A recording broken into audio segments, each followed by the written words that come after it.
malaya, muling nagpatunay ng pag-ibig niya. Nakita ng Panginoon, hirap ng kanyang bayan. Mga kaaway kaniyang linubig, kanyang niligtas itong ating bayan. Ibig ng bayang malaya, awit ng pagpurit, pasasalamat ang Panginoon ng ating paglaya, muling nagpatunay ng pag-ibig niya. Napakahalaga ito ating pagtitipon sa mga misa sapagkat itinataas natin ating sarili sa panig ng Diyos at buksan ang puso't isipan upang maipahayag ang kanyang kabutihang pagpapala para sa tanan tayong dumudulog ngayon. Sa ngalan ng Ama at ng Anak at ng Espiritu Santo. Amen. Ang pagpapala na ating Panginoong Jesucristo, ang pag-ibig ng Diyos Ama at ang pakikipagkaisa ng Espiritu Santo naway sumainyong lahat. At sumaiyo rin. Punong-puno tayo nakagalakan sapagkat ito yung ugnayang buhay natin sa isa't isa. Tayong mga nananampalataya na sa gitna natin, piling natin ang Diyos na pumapatnubay, kumakalinga at nagpapatawad. Kaya upang tayo'y maging marapat na gumanap sa pagdiriwang, aminin natin ang ating mga pagkukulang. Humingi tayo sa Diyos ng kanyang awa at patawad.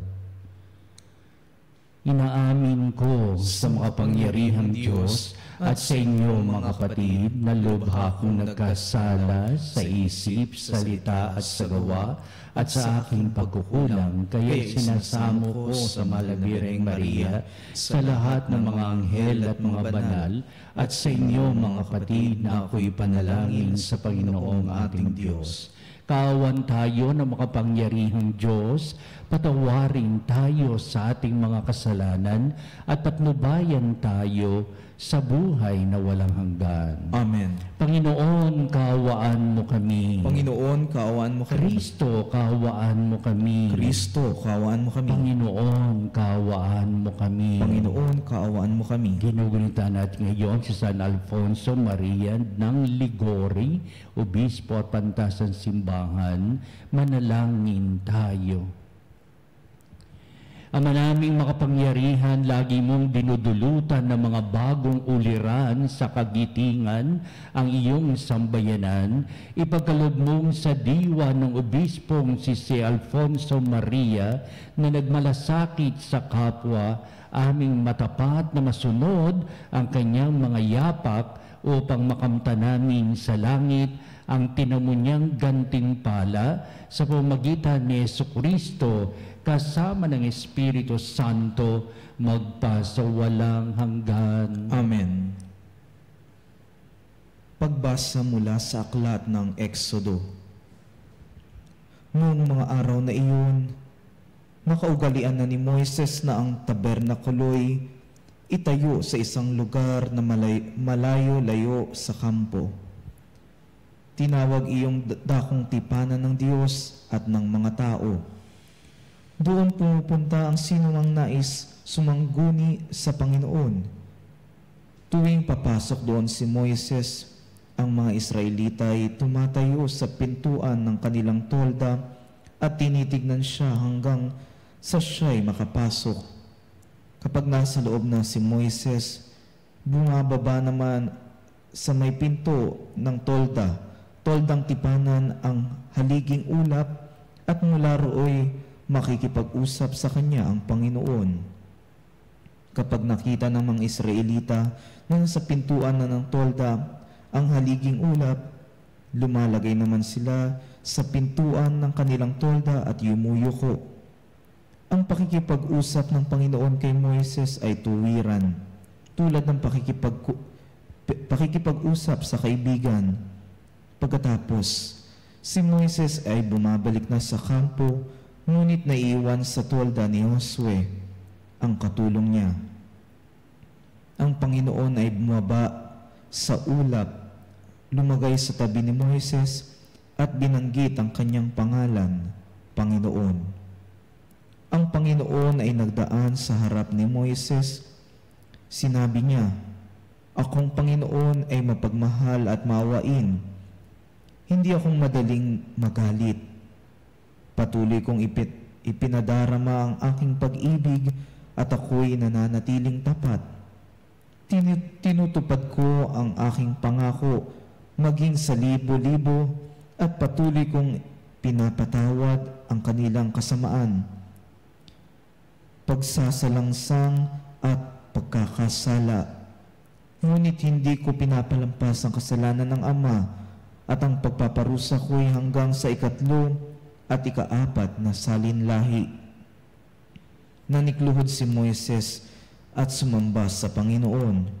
Sinabi niya, "Kung talagang kinalulugdan niyo ako, sinasama kong samahan niyo kami kahit na matigas ang ulo at ng lahing ito.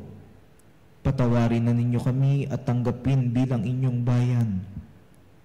Si Moises ay 40 araw at 40 gabi kasama ang Panginoon. Hindi kumakain o umiinom. Isinulat niya sa may tapyas na bato ang mga tuntunin ng tipan, ang 10 utos. Ang salita ng Diyos. Salamat sa Diyos. Ang ating mahabaging Diyos ay nagmamagandang loob. Ang ating mahabaging Diyos ay nagmamagandang loob.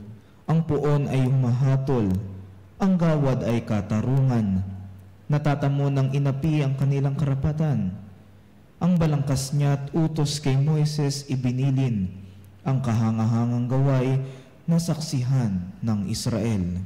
Ang ating mahabaging Diyos ay nagmamagandang loob. Kay ganda ng kalooban, mahabagin itong Diyos. Kung magalit ay banayad, kung umibig na may lubos. Banayad nga kung magalit, hindi siya nagtatanim. Yung taglay niyang galit, hindi niya kinikimkim. Ang ating mahabaging Diyos ay nagmamagandang loob. Kung siya ay magpaparusa, di katumbas ng pagsuway. Di na tayo sinisingil sa nagawang kasalanan. Ang agwat ng lupa't langit, sukatin may hindi kaya. Gayon ang pag-ibig ng Diyos sa may takot sa Kanya. Ang ating mahabaging Diyos ay nagmamagandang loob. Ang silangan at kanluran kung gaano ang distansya, gayon-gayon ang pagtingin sa sinumang nagkasala. Kung paano nahabag ang Ama sa anak niya, gayon siya nahabag sa may takot sa Kanya. Ang ating mahabaging Diyos ay nagmamagandang loob.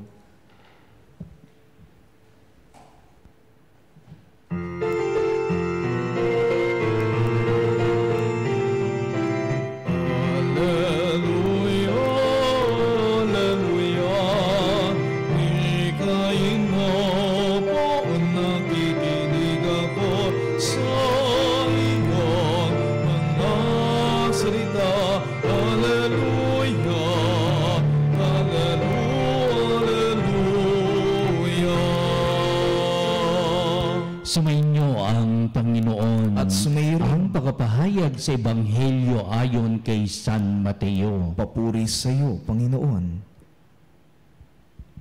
Noong panong iyon, iniwan ni Jesus ang mga tao at pumasok sa bahay. Lumapit ang kanyang mga alagad at sinabi sa kanya, "Ipaliwanag po ninyo sa amin ang talinghaga tungkol sa masamang damo sa bukid." Ito ang tugon ni Jesus. Ang anak ng tao naghahasik ng mabuting binhi. Ang bukid ay ang sanglibutan. Ang mga taong pinaghaharian ng Diyos ang mabuting binhi at ang mga taong pinaghaharian ng dyablo ang masasamang damo. Ang kaaway sa naghasik ng mga iyon ay walang iba kundi ang dyablo. Ang pag-aani ay ang katapusan ng daigdig at ang mga anghel ang mga tagapag-ani. Kung paanong inipon ang mga damo at sinusunog, gayon din ang mangyayari sa katapusan ng daigdig. Susuguin ng anak ng tao ang kanyang mga anghel at lipunin nila mula sa kanyang pinaghaharian ang lahat na nagiging sanhi ng pagkakasala at ang lahat ng gumagawa ng masama at ihahagis sa maningas na pugon. Doon mananangis sila at mangangalit ang kanilang ngipin at magliliwanag na parang araw ang mga matuwid sa kaharian ng kanilang Ama. Ang may pandinig ay makinig.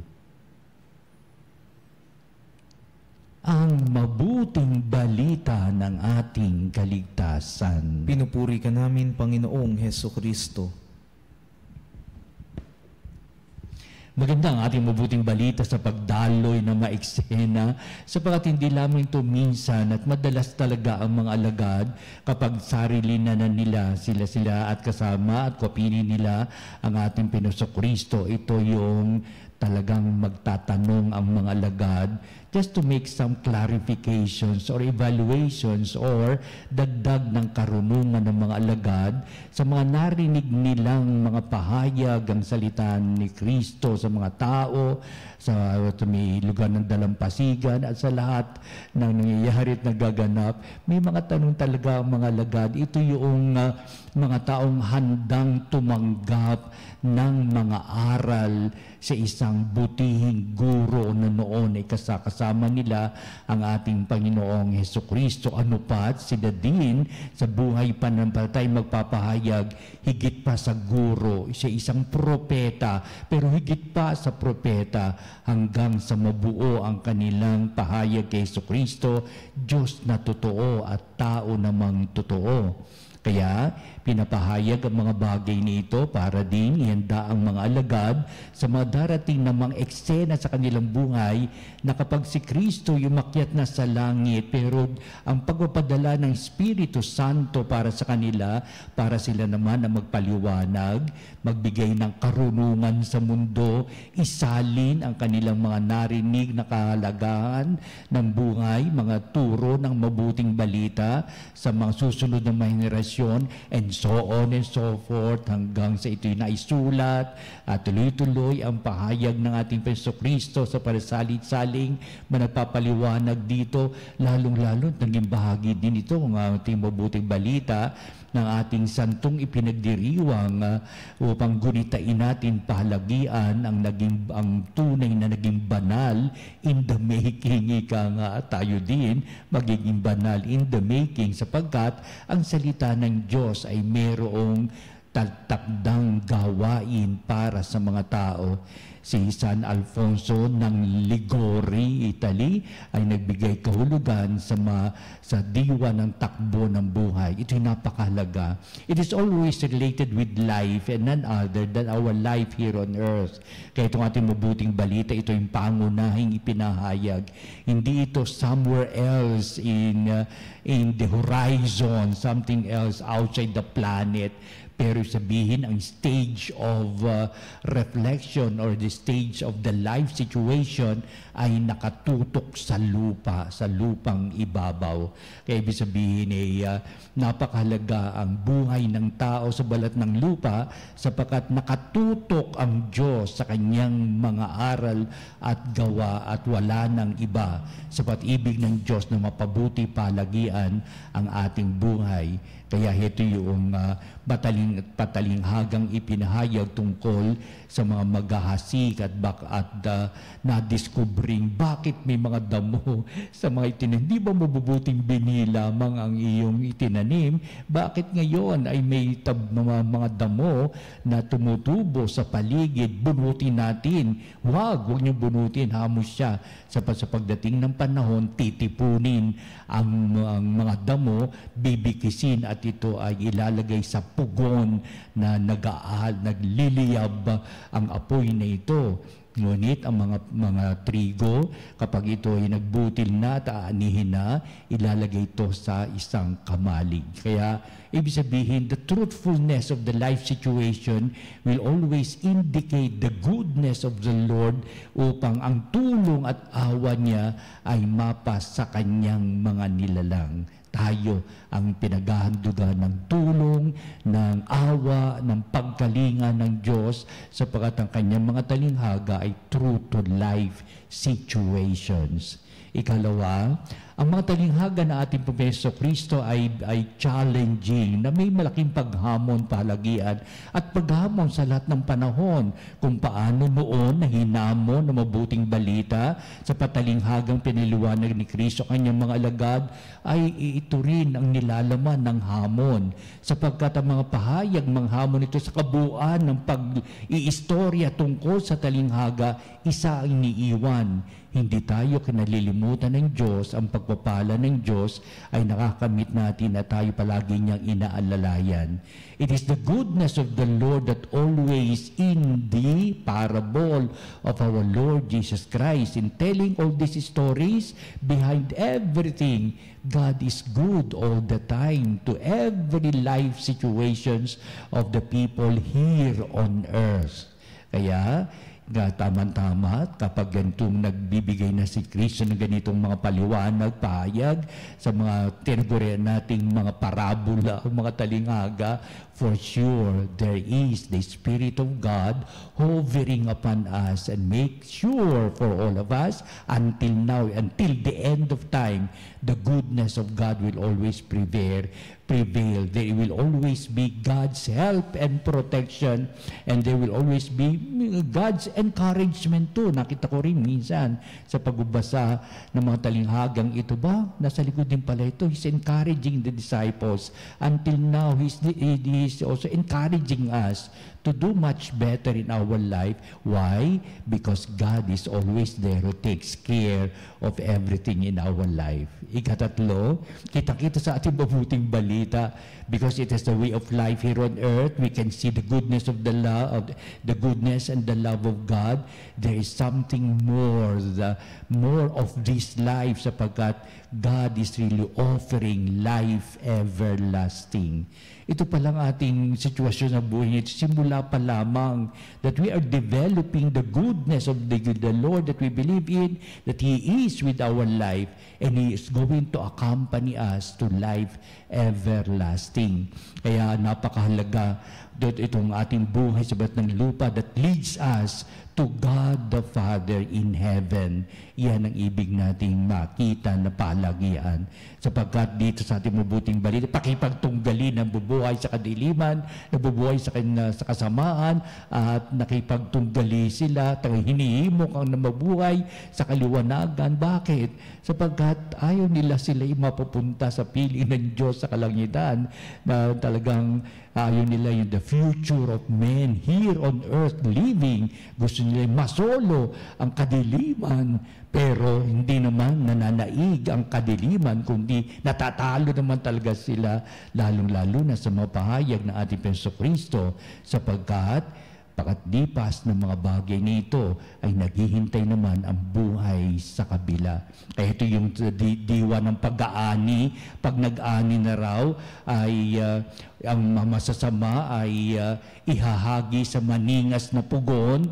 Dooy mananangis sila at mangangalit ang kanilang mga ngipin, at magliliwanag na parang araw ang mga matuwid sa kaharian ng kanilang Ama. Kaya we enjoy the good life not only here on earth, sapagkat alam natin ang mabuting balita ay very much situated in our lifetime here on earth. It is something about the goodness of the Lord that we believe in, at ang ating future na hinaharap. Di ba?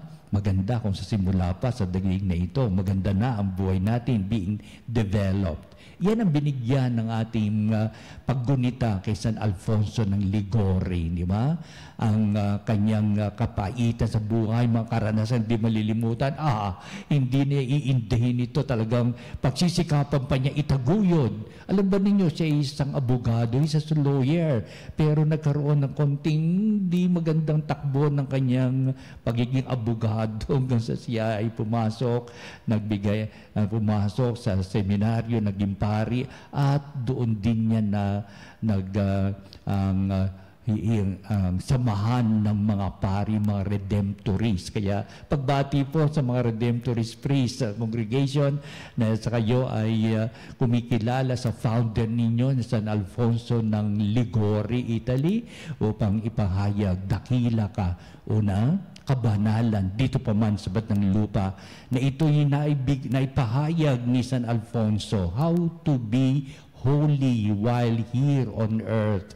Then we believe in the Lord Almighty, who is always there to help and nurture us, sustain us in our holy life, because we are aiming at the future na makapiling ang Diyos sa buhay na walang hanggan. Yan ang matalinghaga, di ba mapinawag natin, yan ang nabigay daan kay San Alfonso ng Liguori na magandang buhay. Kaya tinampok siya ng simbahan bilang isang banal at huwaran sa kabanalan, simula pa sa digdig na ito hanggang paipahayag, dakila ka o Diyos sa buhay at kami tinutulungan mo, pinapatnubayan mo kami, hanggang sasabihin natin, there is something good in the future awaiting for all of us.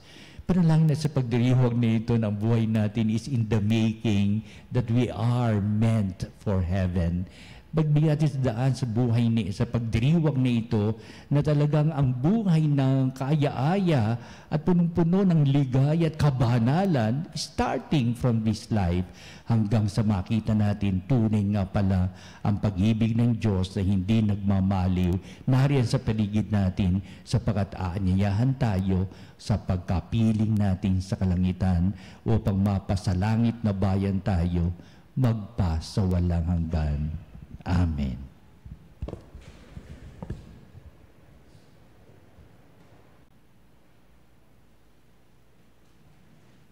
Halina mga kapanalig at dudulog tayo sa Diyos at tataas natin itong ating mga kahilingan upang patuloy ang pag-anyaya ng Diyos na tayo makapiling niya sa buhay na walang hanggan at pagpapala sa kalangitan.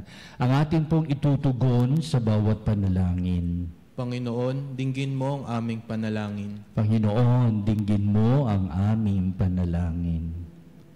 Ang mga lingkod ng simbahan naway tumalima sa kalooban ng Diyos at asamin ang kabutihan ng kanilang pinaglilingkuran. Manalangin tayo sa Panginoon. Panginoon, dinggin mo ang aming panalangin. Ang mga pinagkakatiwalang magdulot ng katarungan at maisakatuparan ng mga batas, naway tumingin kay Kristo bilang bukal na karunungan. Manalangin tayo sa Panginoon. Panginoon, dinggin mo ang aming panalangin. Tayo naway maghintay sa panahon ng pag-aani ng Diyos at huwag tayong manghusga ng ating kapwa.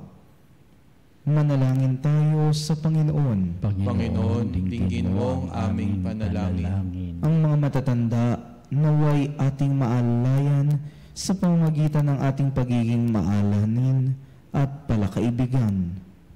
Manalangin tayo sa Panginoon. Panginoon, dinggin mo ang aming panalangin. Ang mga namatay naway tipunin ng Diyos bilang ani ng kaharian. Manalangin tayo sa Panginoon. Panginoon, dinggin mo ang aming panalangin. Halina tayo ay itataas natin. Halina tataas natin ang ating mga dikain, ang ibig natin makamit sa buhay, ang mga prayer of intentions natin na binigyan natin ng daan upang ang lahat na ito ay may tagubili ng Diyos, manatili tayo sa kabanalan sa balat ng lupa at sa patuloy na kapag-ibig ng Diyos na matatamasa natin sapagkat may kahulugan ang magandang kinabukasang kinahinatnan nitong ating buhay sa balat ng lupa patungo tayo sa buhay na walang hanggan. Pagkalooban mo po kami ng iyong mga pagpapala at tulutan mo po kami maiayos ang lahat ng bagay sa ilalim ng iyong mga panukala. Pagkalooban po kami ng lakas na kalooban para manatili kami hanggang sa buhay na walang hanggan. Kaya ang lahat na ito hiniling namin sa iyo, O Panginoon, O Ama, sa pamamagitan ni Kristo ang ating Panginoon. Amen.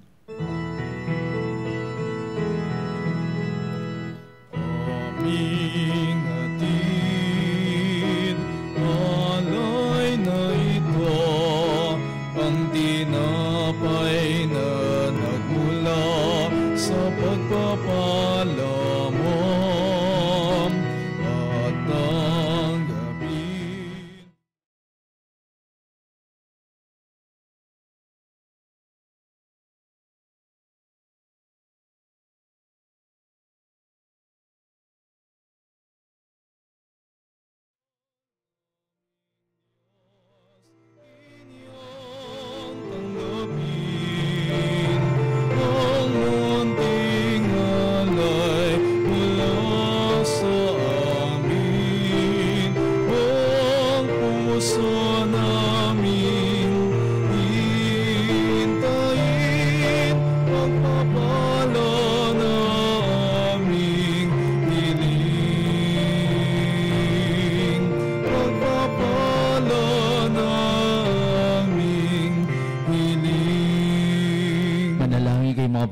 maging kalugod-lugod sa Diyos Amang makapangyarihan. Tanggapin nawa ng Panginoon itong paghahain sa iyong mga kamay sa kapurihan niya at karangalan sa ating kapakinabangan at sa buong sambayanan Ama niyang namin banal. lumikha, pagalabin mo ang kalooban namin sa ningas ng iyong Espiritu na ipinagkalob mo kay San Alfonso Maria para maipagdiwang ang paghahaing ito at sa pamamagitan nito, ikaw ay mahandugan ng sariling pamumuhay bilang banal na alay sa pamamagitan ni Jesucristo kasama ng Espiritu Santo magpasawalang hanggan. Amen. Sumainyo ang Panginoon. At sumaiyo rin. Itaas sa Diyos sa inyong puso at diwa. Tinaas na namin sa Panginoon. Pasalamatan natin ang Panginoong ating Diyos. Marapat na siya'y pasalamatan. Ama naming makapangyarihan, turing ang marapat na ikaw ay aming pasalamatan sa pamagitan ni Jesucristo na aming Panginoon. Ngayon si San Alfonso Maria ng Ligori ay pinararangalan sa pamumuhay niyang totoong uliran at pagiging maasahan sa panunungkulan, kaya't si Jesucristo na maasahan sa katapatan ay inihayag sa pangasiwa sa sambayanan. Ang malasakit ng mga ulirang tagapangasiwa noon ay nagpapatuloy magpahanggang ngayon sa mga panalangin kanilang iniukol, kaisa ng sambayanan mong dito'y nagtitipon. Kaya kaisa ng mga anghel, nagsisiawit ng papuri sa iyo walang humpay sa kalangitan, kami nagbubunyi sa iyong kadakilaan.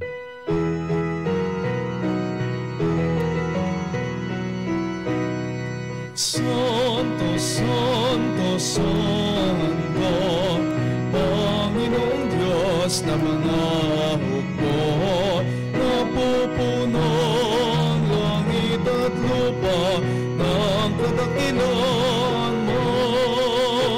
Hosana, Hosana sa kaitaasan, Hosana, Hosana sa kaitaasan.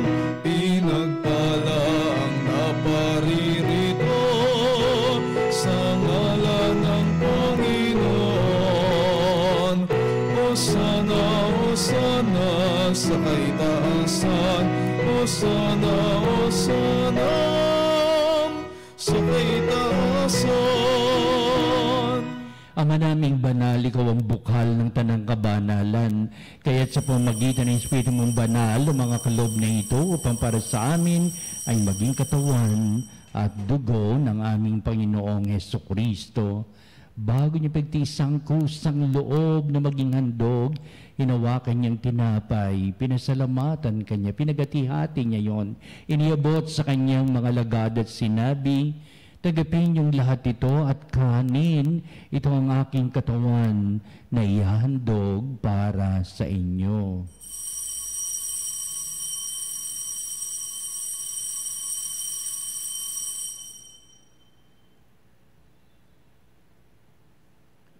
Gayun din naman, pagkatapos ng hapunan, hinawakan niya ang kalis, muli kanyang pinasalamatan, inabot niya ang kalis sa kanyang mga lagad at sinabi, tagapin niyong lahat ito at inumin ito ang kalis ng aking dugo ng bago at walang hanggang tipan. Ang aking dugo na ibubuhos para sa inyo at para sa lahat sa kapagpapatawad ng mga kasalanan. Gawin ninyo ito sa pag-alaala sa akin.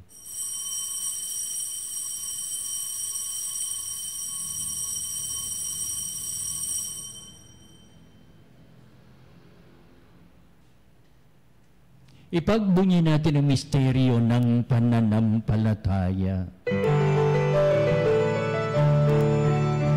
Si Kristo'y gunitain, sarili ay inihain, bilang pagkain inuming, pinagsasaluhan natin, hanggang sa siya'y dumating, hanggang sa siya'y dumating.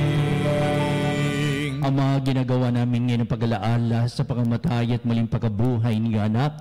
Kaya tinihalin namin sa iyo ang tinapay, bibigay buhay at ang kalis na nakakaloob ng kaligtasan. Kaming papasalamat dahil kami minarapat na tumayo sa harap mo para maglingkod sa iyo. Sinasamo namin kami magsalo-salo sa katawan at dugo ni Kristo ay mabuklod sa pagkakaisa sa pamamagitan ng Espiritu Santo. Ang malungapin mo yung simbahang laganap sa bundaigdig, puspusin mo kami sa pag-ibig kaysa ni Francis, naming Santo Papa, si Onesto, naming Obispo at ng Tanang Kaparian. Alalahanin mo rin ang aming mga kapatid na nahimlay na may pag-asang sila'y muling mabubuhay, gayon din ang lahat ng mga pumanaw. Kaawaan mo sila at patuloyin sa iyong kaliwanagan. Kaawaan mo at pagindapatin kaming lahat na makasalo sa iyong buhay na walang wakas, kaisa ng mahal na Birheng Maria, Ina ng Diyos, si San Jose na kanyang dakilang kabiyak ng puso, at ang lahat ng mga apostol at lahat ng mga banal, si San Alfonso Maria ng Ligori, na namuhay dito sa digdig ng kalugod-lugod sa iyo. Maipagdiwang nawa namin ang pagpupuri sa ikararangal mo sa pamamagitan ng iyong anak na aming Panginoong Hesukristo. Sa pamamagitan ni Kristo, kasama niya at sa Kanya, o Diyos Amang makapangyarihan, ikaw ay pinupuri at ipinagdarangal kaisa ng Espiritu Santo magpasawalang hanggan. Amen.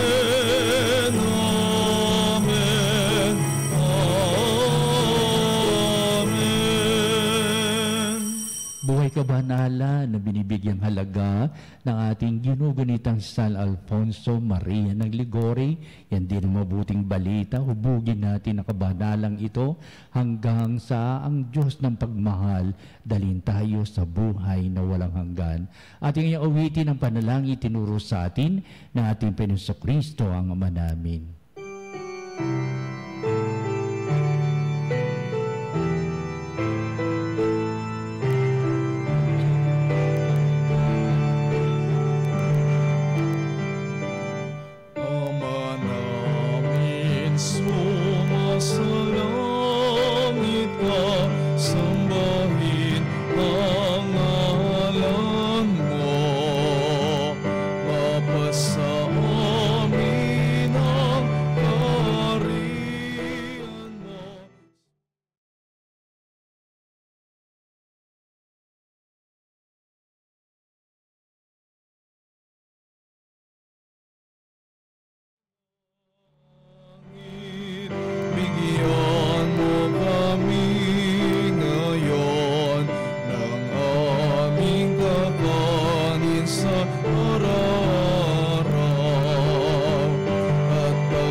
Sa lahat ng masama, pagkalooban ng kapepe na araw-araw, iligtas sa kasalanan at iliyo sa lahat ng kapahamakan, samantalang aming pinanabikan ng dakilang araw ng pagpapahayag ng tagapagligtas naming si Hesukristo. Sapagkat iyong kaharian at ang kapangyarihan at ang kapurihan magpakailanman. Amen. Hesukristo, sinabi mo sa iyong mga apostol, kapayapaan ang iniiwan ko sa inyo, ang aking kapayapaan ang ibinibigay ko sa inyo.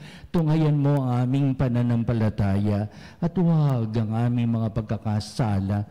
Pagkalooban mo kami na kapayapaan at pagkakaisa ayon sa iyong kalooban, kasama ng Espiritu Santo magpasawalang hanggan. Amen. Ang kapayapaan ng Panginoon ay laging sumainyo. At sumainyo. Magbatian tayo at magbigay ng kapayapaan sa isa't isang. Kapayapaan sa lahat ng kapanalig.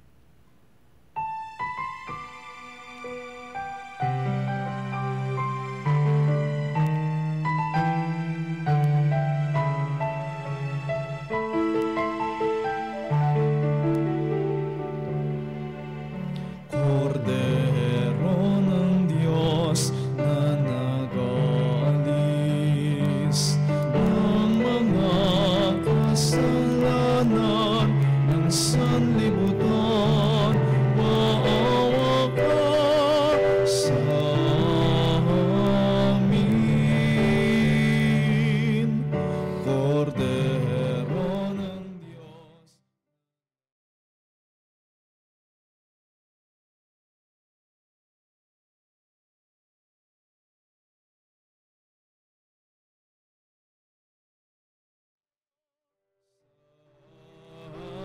Amin. Kordero ng Diyos na nag-alis ng mga kasalanan ng sanlibutan, ipagkaloob mo sa amin ang kapayapaan. Tunghayan natin ang ating Panginoong Jesucristo, dakilang pag-ibig ng Ama. Siya na nag-aalis ng mga kasalanan ng sanglibutan, mapalad ang tinatawag sa piging ng Kordero. Panginoon, hindi ako karapat-dapat na magpatuloy sa iyo, ngunit sa isang salita mo lamang ay gagaling na ako.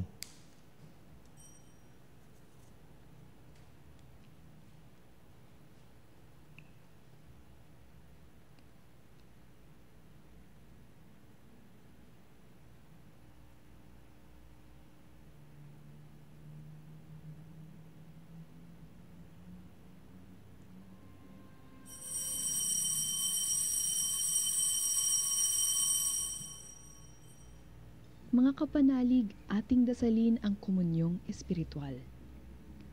O Jesus, nananalig ako sa pananahan mo sa kabanal-banalang sakramento. Minamahal kita higit sa lahat at hangad ka ng aking kaluluwa. Hindi ko man matatanggap ngayon ang iyong katawan at dugo, inaasahan ko na patuloy kang mamumuhay sa aking puso. Naniniwala ako na narito ka at kaisa ka ng aking buong pagkatao. Huwag mong ipahintulot na mawalay ako sa iyo. Amen. Panalangin sa Birhen ng Katotohanan. O Birhen ng Katotohanan, Ina ni Jesus, ang nagkatawang taong salita, salamat sa iyong anak. Tinatanggap ko siya bilang aking katotohanan at kaligtasan. Sa pakikinig sa salita ng Diyos, tulungan mo akong maging malaya. Sa oras ng hirap at pagsubok, linawin mo sa akin na nasa krus ang tagumpay. Sa aking paglalakbay, akayin mo ko sa buhay ng paglilingkod at sa buhay na ganap at kasiyasiya. Kupkupin mo ko at ang aking mga kapanalig na nakikinig, natututo at nagmamahalan.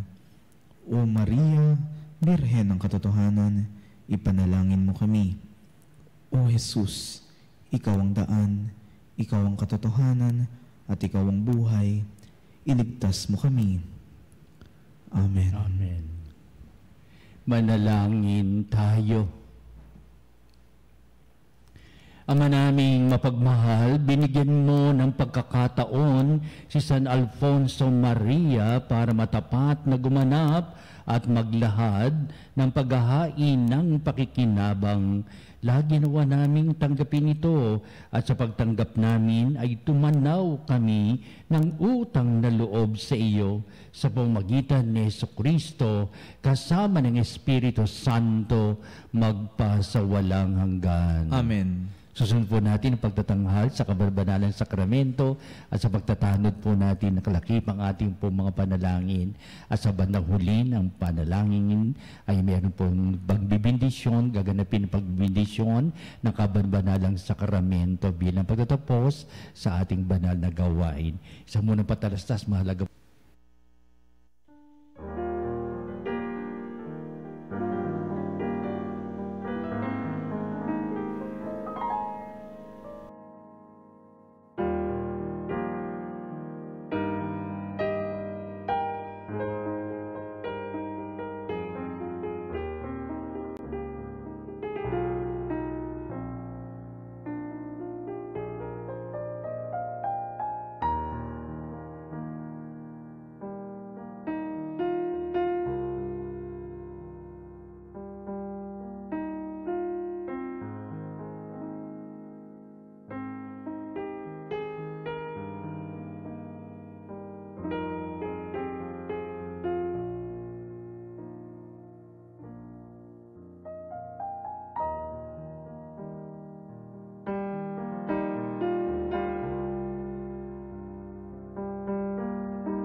kay Hesukristo na pinagbuklod sa iisang katawan, tayo manikluhod at sumamba sa Panginoong Hesukristo sa kabanalang sakramento sa altar. Sa sandaling ito ng pagpupuri at pagsamba sa banal na sakramento, alalahanin natin ang ating mga kapanalig na kasama natin ngayon nakikinig at nakasubaybay sa ating himpilan. Higit sa lahat, ang ating mga may sakit at mga nakaratay sa banig ng karamdaman, ang mga nasa paggamutan at kanilang tahanan, at ang lahat na tanging sa Diyos lamang umaasa ng kagalingan. Gayon din, panalangin natin ang mga nanghihinaan sa kanilang pananampalataya, ang mga nakararanas ng matinding kalungkutan, takot at pangamba, ang mga nawawala ng pag-asa at lakas ng kalooban.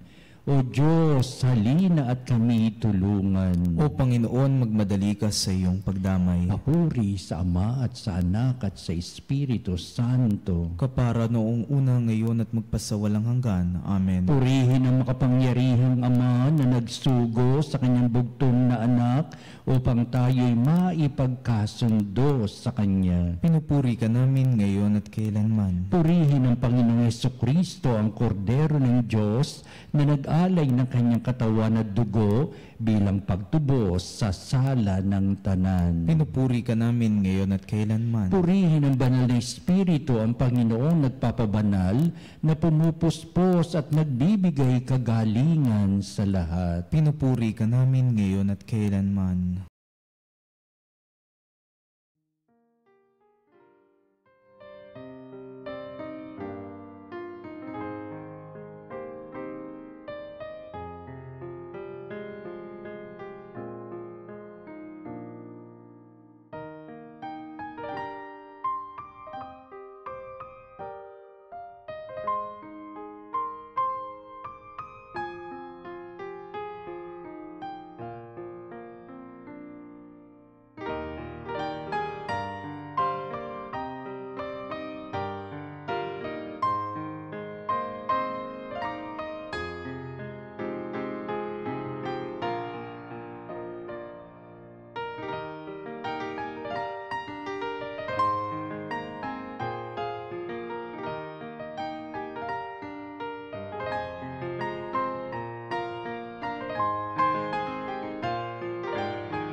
Makapangyarihang Diyos na walang hanggan, Ikaw ang aming Panginoon at butihing Ama.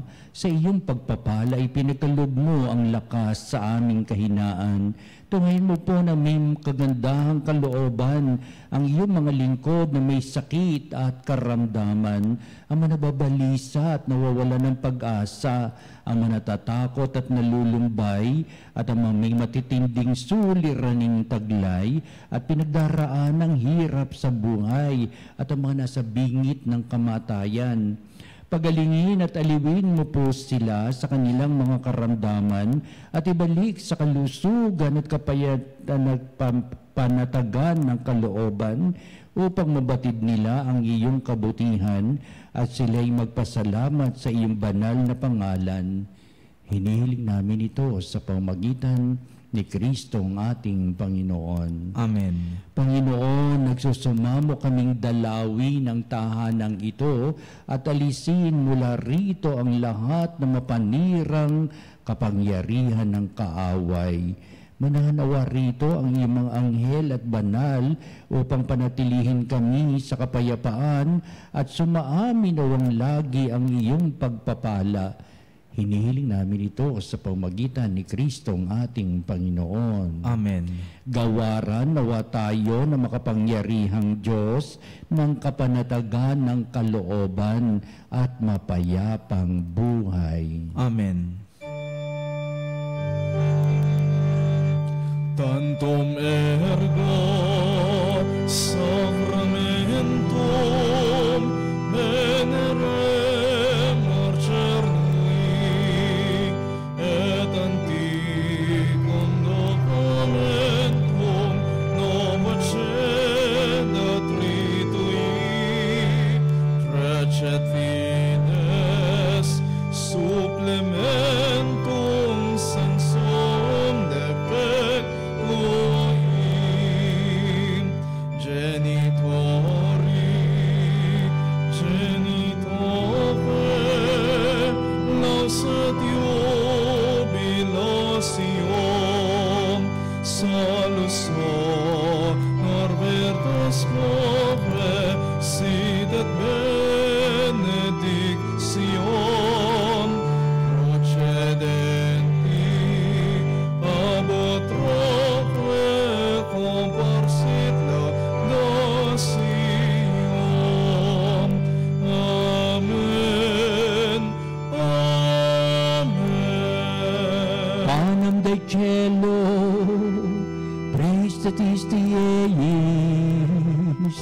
omne delectamentum in seabente. Oremus. Deus, qui nobis sub sacramento mirabili, passiones tue memoriam reliquisti, tribuve quesimus, ita nos corporis et sanguinis, tui sacra mysteria venerari, ut redemptiones tui fructum in nobis iudice scientiamus, qui vives et reinas in saecula saeculorum.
Ang banal na pagpupuri, purihin ang Diyos. Purihin ang Diyos. Purihin ang kanyang banal na pangalan. Purihin ang kanyang banal na pangalan. Purihin si Jesucristo, Diyos na totoo at tao namang totoo. Purihin si Jesucristo, Diyos na totoo at tao namang totoo. Purihin ang ngalan ni Jesus. Purihin ang ngalan ni Jesus. Purihin ang kanyang kabal-banalang puso. Purihin ang kanyang kabanal-banalang puso. Purihin ang kanyang kamal-mahalang dugo. Purihin ang kanyang kamahal-mahalang dugo. Purihin si Jesucristo sa banal na sakramento sa altar. Purihin si Jesucristo sa banal na sakramento sa altar. Purihin ang Espiritu Santo ang mga aliw. Purihin ang Espiritu Santo ang mga aliw. Purihin ang dakilang ina ng Diyos, si Maria Santissima. Purihin ang dakilang ina ng Diyos, si Maria Santissima. Purihin ang kalsinisang paglilihi sa Kanya. Purihin ang kalinis-linisang paglilihi sa Kanya. Purihin ang kanyang malwalhating pag-aakyat sa langit. Purihin ang kanyang malwalhating pag-aakyat sa langit. Purihin ang ngalan ni Maria, Birhen Birhen at Ina. Purihin ang ngalan ni Maria, Birhen at Ina. Purihin si San Jose, ang kanyang kalsinisang esposo. Purihin si San Jose, ang kanyang kalinis-linisang esposo. Purihin ang Diyos sa kanyang mga anghel at mga santo. Purihin ang Diyos sa kanyang mga anghel at mga santo.